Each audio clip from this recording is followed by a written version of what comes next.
Guys আসসালামু আলাইকুম। আমি পর্তুগালের রোনাল্ডো। আমি এসেছি ইন্টারভিউ নিতে বাংলাদেশ এবং ইন্ডিয়ার খেলার মধ্যে, কারণ এখানে হবে বাংলাদেশ এবং ইন্ডিয়ার ফাইনাল ম্যাচ টি-20 বিশ্বকাপ। তো ইন্ডিয়ার সাথে কথা বলি, তারা বাংলাদেশের পিচকে নিয়ে কি বলে। বাংলাদেশের যে পিচ এখানে কি খেলা সম্ভব? কেন সম্ভব নয়? আমার তো মনে হয় না সম্ভব। যেরকম পিড়ি আমি খেলতে পারবো না। ওকে, আমরা এখন বাংলাদেশের কাছে যে শুনে আপনাদের দেশকে অপমান করা হলো, আপনাদের ভেতর কেমন লাগছে বলুন, কেমন লাগছে? যেহেতু সে আমাদের দেশকে অপমান করেছে সেহেতু তাকে দেখে নেওয়া হবে খেলার মাঠে। ওকে, চলুন আমরা চলে যাই টসে। যেহেতু এটা বাংলাদেশ, এখানে টস হবে স্যান্ডেল দিয়ে। স্যান্ডেলটা দাও। এই যে তো দেখি পড়ুক না কেন, ইন্ডিয়াকে যেতে দিতে হবে। দেখি এই টচ হয়ে গেছে, সামনে দিক করেছে। এবার কি কল দিল? ধারাভাষ্যক রোনাল্ডো, কি খবর? যাতে হারুক আর জিতুক, কিন্তু এবার ইন্ডিয়াকে আমারে বলার দিয়ে লাগবে। আচ্ছা ঠিক আছে বস, ঠিক আছে, তাহলে আমি ওদেরকে বোলিং দিয়ে দিচ্ছি। আর এর সঙ্গে ইন্ডিয়া পেয়ে গেল বোলিং। এবার খেলা শুরু করি, বাংলাদেশ ব্যাটিং। চলুন খেলা শুরু হবে এখন, মাঠের দিকে চলুন। ভাই আপনি আবার লুঙ্গি পরে চলে এসেছেন কেন? মাঠে কাজ করছিলাম, তাই জন্য পাপন সাহেব কল দিয়েছে, এই জন্য আমি লুঙ্গি পরে চলে আসলাম।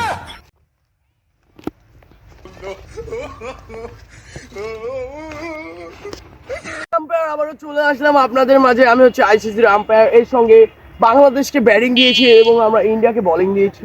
এখানে আছে জাসপ্রীত বুমরা, বল করার জন্য তিনি তৈরি হয়েছেন। এবার তিনি বল করবেন। এই কি অবস্থা, মাঠে চলে এসেছে দর্শক সাকিব ভাইয়ের কাছে। চলুন আমরা ওইখানে যাব।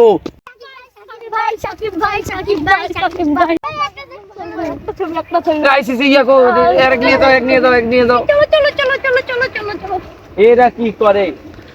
তো আপনারা দেখতে পেলেন খেলার শুরুতেই আমাদের মাঠে দর্শক চলে এসেছিল।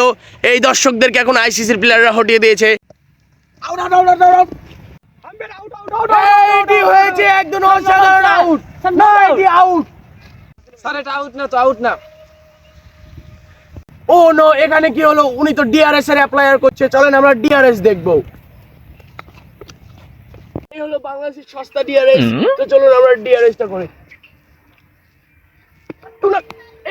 এটি আউট, এটি আউট। এই দেখুন এটি আউট, আউট, আউট।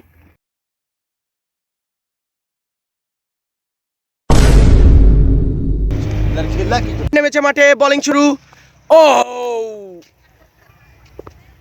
প্লেয়ারটার নাম কি হচ্ছে? তো অনেক বড় ছয় মারছি।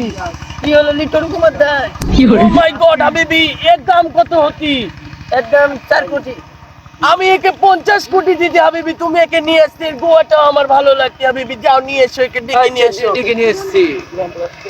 হাবিবি প্লেয়ারটা অনেক ভালো খেলছে। ওয়াও ওয়াও, কি শট!